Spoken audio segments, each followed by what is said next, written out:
Mradi huu ulianza kutekelezwa rasmi tarehe 18 mwezi wa pili mwaka 2022 na unatarajiwa kukamilika tarehe 30 mwezi wa 6. Buhumbi, Nyashoshi, Nyahanga na Iseni venye jumla ya wakazi wapatao 13580 kwa mujibu wa sensa ya watu wa makazi ya 2022, ambao kwa sasa wanapata huduma ya maji kupitia visima virefu pamoja na visima vifupi.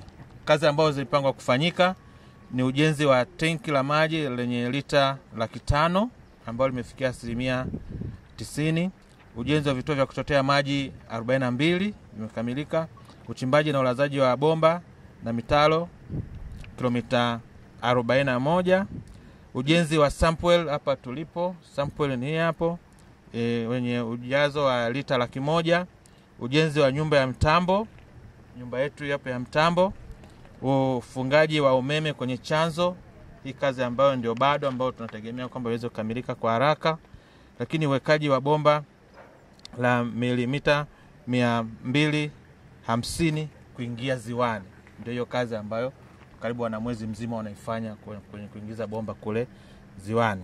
Sasa kwa sisi hapa mpaka sasa hivi kwenye hii miradi ambayo tunaendelea kuitekeleza, tuna miradi mikubwa 5 ambayo tuna uhakika kwamba kufika mwezi wa 6 tutakuwa tumevuka lengo. Tutakuwa tumefika 87 na sisi lengo letu ni 85 kama benchmark ya ilani. Kwa hiyo mpaka sasa hivi tuna uhakika kwamba na kwa hizo asilimia tulizofikia, na moja wapo mradi ambao utakwenda kupandisha hizo asilimia ni mradi huu. Kwa namna yote lazima tuhakikishe umekamilika, na ndio maana huyu bwana mkandarasi amesema kwamba kuna miradi ambayo iko ndani ya mkoa ambayo inaangaliwa kwa macho, lazima ikamilike. Mmoja wapo ni huo mradi. Kwa hiyo tunapofika mwaka wa fedha unaoanza mwakani, hiyo tayari tumefanya nini? Tumekamilisha na tutasaidia kufika yale malengo ya ilani ya 85%. Tunafika 87%. Kwa sababu wakati Mama Samia anaingia madarakani kwa tuko 58%. Sasa hivi tuko 70 ngapi? 75%.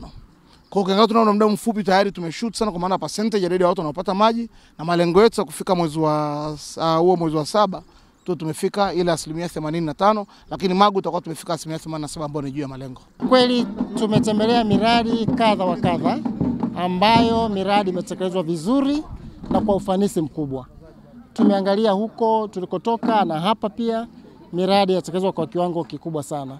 Na kwa kweli tunaona thamani ya fedha inatumika vizuri, imetekelezwa vizuri. Kwa hiyo nitoe shukrani kwa Mheshimiwa Rais wa Jamhuri ya Muungano wa Tanzania kwa kutoa fedha nyingi. Tumeambiwa zaidi ya bilioni 18 zimetolewa kwa miradi ya maji kwa wilaya yetu ya Magu, upande wa Ruwasa peke yake. Si mwa Uwasa, hapa ni Ruwasa peke yake, zaidi ya bilioni 18. Kwa hiyo tunamshukuru Mheshimiwa Rais wa Jamhuri ya Muungano wa Tanzania kwa kuwapenda wananchi wake wa Magu. Lakini pia tumshukuru Mheshimiwa mbunge na Mheshimiwa diwani kwa kazi nzuri wanaifanya kwa kuwasemea wananchi wa maeneo haya kwamba lazima wapate maji kwa ajili ya kuwarahisishia maisha wanavyokuwa wakiendelea kuishi. Na niombe wananchi wa maeneo haya, hii miradi imeletwa, miradi ina gharama kubwa, miradi ina thamani kubwa, basi waithamini na waendelee kuitunza. Kamati ya siasa imejiridhisha, hakika kwa kweli Ruwasa mmejitahidi, mmefanya kazi, miradi yote asilimia ilikofikia kwa kweli tunatoa shukurani na pongezi. Lakini pongezi nyingi zimuendee Mama Samia Suluhu Hassan ambaye aliona umuhimu wa kusimamia hii sekta ya maji ili mwananchi aweze kupata maji kwa urahisi. Na hakika Ruwasa ndani ya wilaya ya Magu wamefanya kazi kwa nguvu na wanaendelea kuhakikisha hilo linafanyika kupitia miradi ambayo tumeiona leo. CCM oye! Nia na malengo sio kwamba hii miradi tuliyoiona iishie hapa, kwa sababu uzoefu tunao. Mnaenda mnakagua miradi, mnafikia hatua nzuri, matokeo yake mnatoka miradi inakufa. Lakini kwa asilimia ya miradi hii ilikofikia, tunauhakika sasa kwamba miradi hii inaenda kufanya kazi na mwananchi ambaye ndiye mlengwa anaenda kupata maji kwa urahisi zaidi.